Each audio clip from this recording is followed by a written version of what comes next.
So, hello mga welcome to my YouTube channel guys. So, ituturo ko kayo sa aming bahay. Pasensya na kayo guys. Kaya, ito yung dahilan kung bakit ako nagsusumikap mag-vlog kahit na ang pangit ng cellphone ko, kahit naka-ano lang. Ayan. So, ito yung situation ng bahay namin guys. Ay, sobrang hirap ng talaga. Ito yung lamisa namin kung saan kami kumakain. Yan. Ito yung kung saan kami nagluluto. So, ito yung naman kung saan kami natutulog. Buksan mo yung ilaw, Chin. Ito yung pagpasok namin sa loob. Ito yung makikita mo madalas. Ayan, meron kaming TV. Kasi yung TV namin guys, sira na kasi kaya hindi ko magana. Ito yung si Apple, namatay na siya. Ito yung importante guys, may bigas kami kahit na walang ulam. At least marami kami bigas. Ayan. Ito naman guys, kung saan kami natutulog. Ito naman yan. Kusina, ayan. Tapos ito naman yung kwarto ko.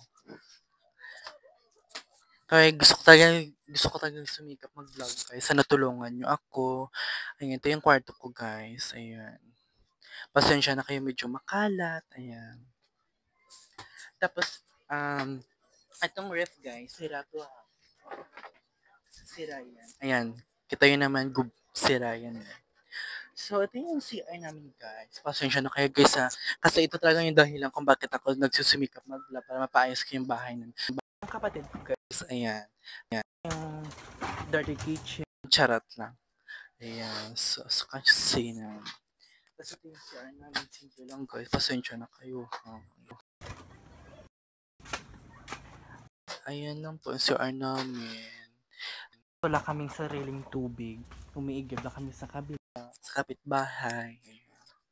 Ganito lang guys. Sana matulungan nyo kami.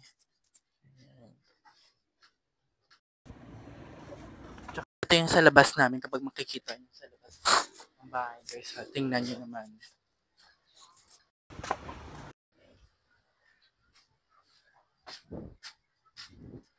So, ito yung labas, guys. Ayan. Ayan. Diba?